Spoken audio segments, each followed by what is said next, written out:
Okay, तो दो topics फिर से, prevention of money laundering act और अभी जो रिसेंटली अमेंडमेंट्स आए इसमें, और उसके बाद में कुछ वन लाइनर्स है आपके सामने। तो मनी लॉन्ड्रिंग तो खैर आप लोगों ने सुना ही होगा, लेकिन अब ये थोड़ा सा प्रोसेस जानते हैं, मनी लॉन्ड्रिंग क्या है और कहां से शुरू होती है। सबसे पहले डर्टी मनी एक्वायर करते हैं। डर्टी मतलब क्या है? काला धन। सबसे पहले आप इसको प्लेस करोगे, मतलब फाइनेंशियल सिस्टम में इसको किसी तरह एंटर कराओगे, मतलब बैंकिंग सिस्टम में या कहीं ना कहीं इसको रूट कराओ। दिखा रहा हूं। हाँ, तेरा कल का क्वेश्चन था ना कि सर इसको कैसे करना है, सीखो। लेयरिंग। लेयरिंग का मतलब इसका सोर्स, ये जो काला धन है, इस काले धन का सोर्स हटाना है। अब इसको हमको वाइट दिखाना है कि ये लेजिटिमेटली कमाई गई है ना, ईमानदारी का धन है। तो इसके सोर्सेस को सेपरेट करना है और उसके बाद में इसकी फाइनेंशियल हमारे सिस्टम के अंदर इसको वापस से रीइंटीग्रेट करना है कि ये क्या है, सफेद मनी। तो हम क्या घर खरीद लेते हैं, प्रॉपर्टी, कुछ हम गोल्ड बॉन्ड्स में इन्वेस्ट कर देंगे, कुछ हम कार्स ले लेंगे, कुछ एक विला फार्म हाउस वगैरह ले लेंगे। तो ये क्या है, काला धन हो गया सफेद धन, क्योंकि ये हो गई आपकी क्लीन मनी। ये क्लीन इन्वेस्टमेंट्स कहलाते हैं, जहां पे एक बार आपने इन्वेस्ट कर दिया तो ये सब हो गया आपका एक नंबर का पैसा। ठीक है भविष्य, ये तो तुम धर्मेंद्र से भी समझ सकते थे। नो, व्हाट इज पीएमएलए 2002 क्या कहता है? वियना कन्वेंशन के अंदर इंडिया ने कमिट किया कि ठीक है, हम ये जो मनी लॉन्ड्रिंग होती है ये एक कंट्री स्पेसिफिक नहीं होती, ये ग्लोबली घूम के पैसा आता है। कई जगह पे लेयरिंग, वाइटनिंग वगैरह जो प्रोसेस होता है वो ग्लोबल प्रोसेस होता है। तो वियना कन्वेंशन जो कि मनी लॉन्ड्रिंग से कॉम्बैट करने के लिए है, उसको हमने अग्री किया। याद रहेगा Vienna convention, very important point.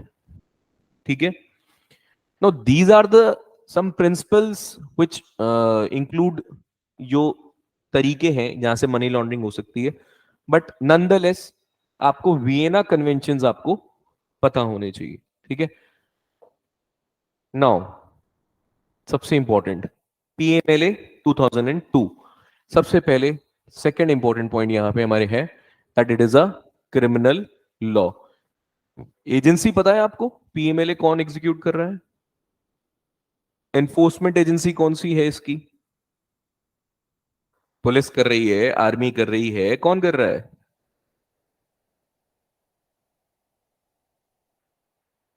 Enforcement, जी, enforcement directorate. Now it provide for the confiscation of property as well. जितनी भी अरे काले धन से एक्वायर किया गया जो जो सामान है, वो आपके प्रॉपर्टीज के फॉर्म में हो या कोई और कैश हो, गोल्ड हो, वो सब कॉन्फिस्केट कर लिया जाता है, क्योंकि इसे प्रोसीड्स ऑफ क्राइम की कैटेगरी में डाला जाता है। जो टर्म मेंशन नहीं है वो मैं आपको बताता हूं, this is called as proceeds of crime. तो प्रोसीड्स ऑफ क्राइम में जो भी चीज अटैच किया जाएगा वो आपको कन्फिस्केट कर ली जाएगी। Now these provisions of this the provisions of this act are applicable to all financial institutions, banks including the RBI, even mutual fund insurance companies and their financial intermediaries। इसका मतलब over emphasizing overriding powers है इसमें। और क्योंकि act civil लगता है, पैसों से रिलेटेड है, but it is a criminal law. तो third thing is important here is कि ये ओवरराइडिंग पावर्स है यहां पे हमारे पास में। हाँ जी, कौन है एनफोर्समेंट अथॉरिटी? अब 2023 में ये अमेंडमेंट लाने की जरूरत, कुछ नई नई चीजें इंट्रोड्यूस हुई, तो जरूरत क्यों पड़ी? एक, टेक्नोलॉजिकल एवोल्यूशन के साथ साथ और डिजिटल करेंसीज, ब्लॉकचेन टेक्नोलॉजीज के साथ साथ जो मनी लॉन्ड्रिंग है उसके तरीके काफी हद तक बदल चुके हैं।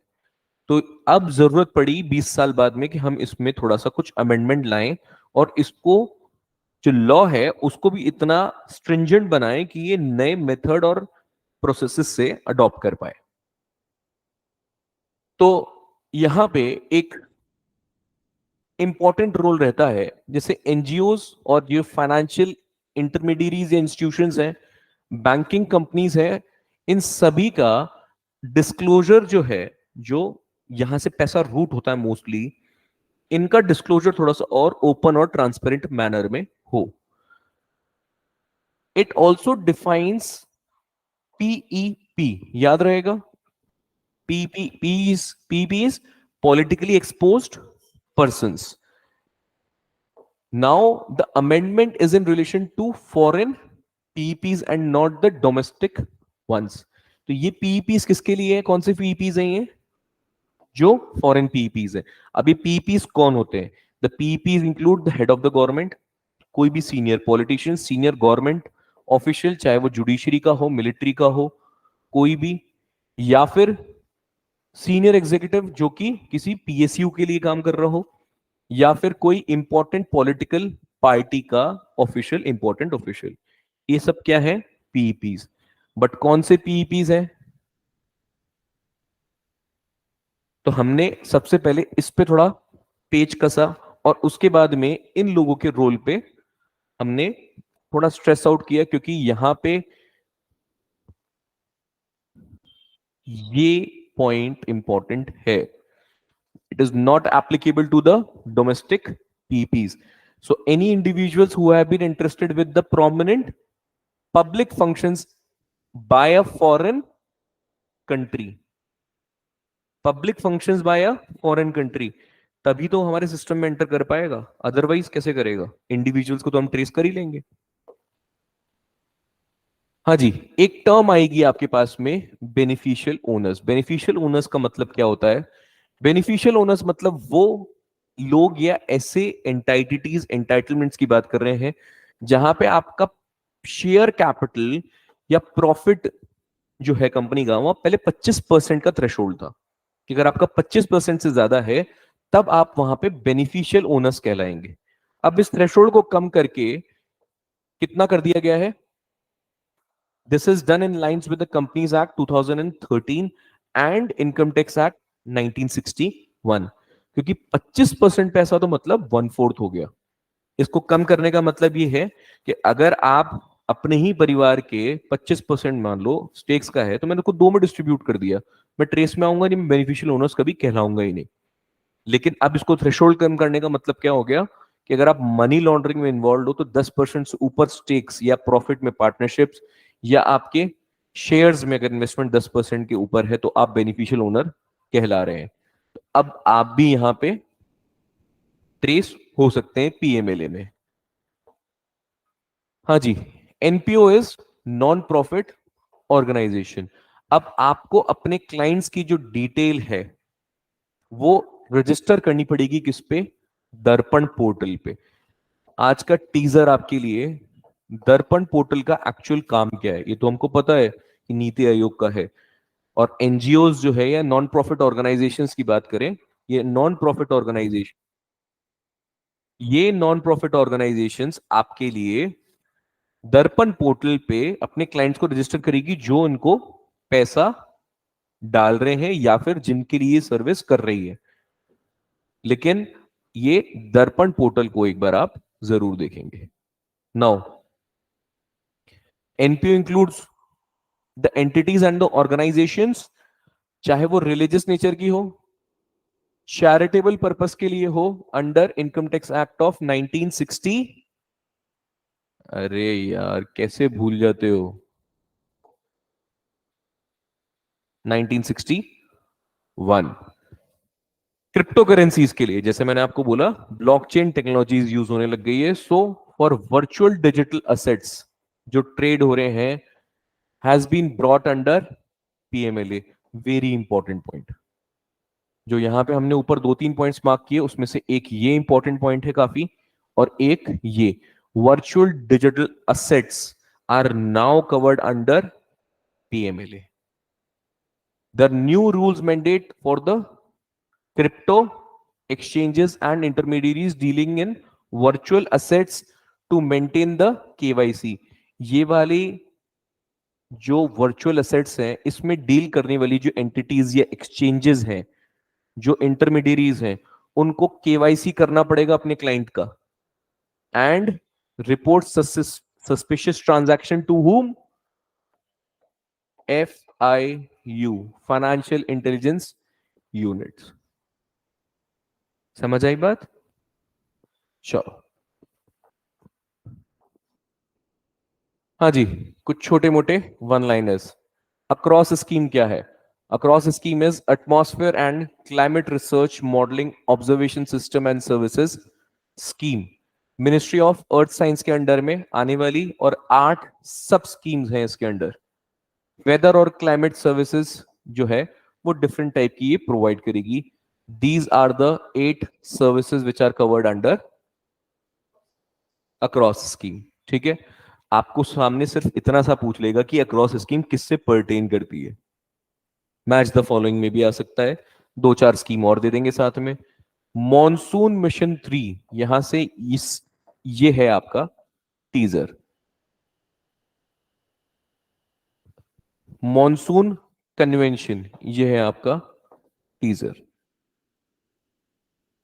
ठीक है, इनके बारे में आप थोड़ा थोड़ा और पढ़ेंगे, हालांकि आने वाले टाइम में हम इन सब चीजों को भी कवर करेंगे, बट थोड़ा सा आप इसके बारे में और पढ़ेंगे। हाँ जी, अक्रॉस स्कीम किस तरह की सर्विसेज देंगी? Disaster management, hydro metrological services, tourism and pilgrimages, sports and adventure, public weather services, environment monitoring services, aviation services and agro metrological services. Basically nature या एनवायरमेंट से रिलेटेड और जो इंटीग्रेट होती हैं, चाहे वो टूरिज्म हो, हाइड्रो हो, स्पोर्ट्स हो या पब्लिक वेदर इंफॉर्मेशन हो, इन सबको इंटीग्रेट करते हुए मिनिस्ट्री ऑफ अर्थ साइंस आपको अपडेट्स देगी, फोरकास्ट देंगी।